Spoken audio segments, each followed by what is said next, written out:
What's up, everybody? Welcome to Game Freak, and I am going to show you the arcade machine that I built. It's not anything special. I mean, I had to. It's a pretty budget arcade machine. I actually built it with scrap plywood that I had, so it's not like top-notch lumber or anything. But I'm not too worried about it. It's not like I'm selling it, it's not like I build it for somebody else. So I'm happy with it. I mean, it's staying in my game room. It plays nothing but 8-bit games from the original Nintendo. And let's take a look at it. I'll show you the little changes that I made and some changes that I still have to make. All right, so here she is. Now, right off the bat, you can see one of the changes I have to make. And that's right here.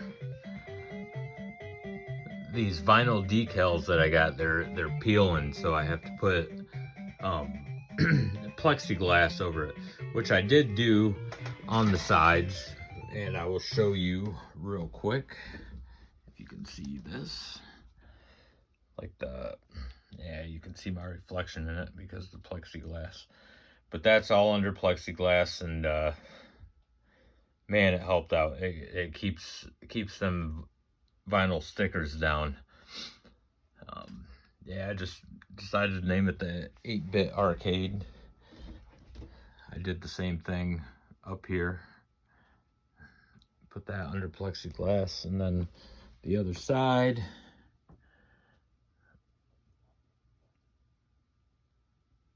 Got Luigi doing his little jump. So that's all that I put under plexiglass.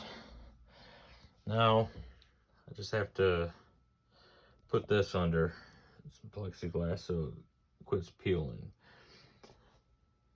Now I'll show you what I use to power this. Okay, so the way I powered the arcade machine is, if you remember, I did a review on this. The old school classic N HD. It's basically a Nintendo clone. Now, I really didn't need this, but it was only $40. So if you have a original Nintendo that just doesn't work anymore, this is the way to go. It works out great. I still have my original Nintendo down here in my game rack. So what I did was I used this to power the arcade. Let me show you. It's kind of a mess inside the arcade, but you know, it's a big deal. You don't see inside of there. Let's take a look. I'll show you how it's all set up inside. All right. So this is the inside of the arcade. As you can see, I got speakers up here. And I also have, this is probably the most expensive thing that I had to buy to build this. I think it was like 60 bucks. It's a HDMI to audio output. And then right down here, that's the system. That's the classic in. And you know, it might look like it'd be a pain in the ass to change these games out, but I'm kind of gonna stay on a schedule where I'm gonna keep one game in for about 2 weeks, and pretty much I'll change it out every 2 weeks. And there's the computer monitor, which I got on Facebook Marketplace for only like 25 bucks, and it was still in the box, brand new, so couldn't beat that. And for the control, I don't know if I mentioned this, I'm sure I did in the first video that I showed of this. I'm using the original NES Advantage. I mean, it's a pretty old controller, but works like new because I never really used it. I couldn't stand it when I bought it, but it works great for, you know, an arcade stick.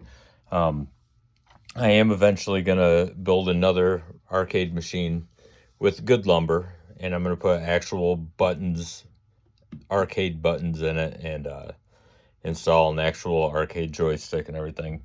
But this is, you know, this is mounted. This ain't going anywhere. I pretty much have to take this off in order to get this out, because I have it pretty secure in there. So, I mean, it works out great. I mean, everything's cool.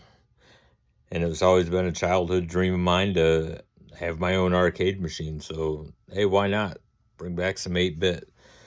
I think the next one I'm going to use a stronger, like, emulation system so I can have a shit ton of games on it and I don't have to go behind the arcade machine and put a new cartridge in or anything like that. So, I don't know. This thing was a lot of fun. It was fun to build, fun to play, and brings back a lot of childhood memories. So that's my update. Thanks for watching. Don't forget to like and subscribe. Until next time, game on.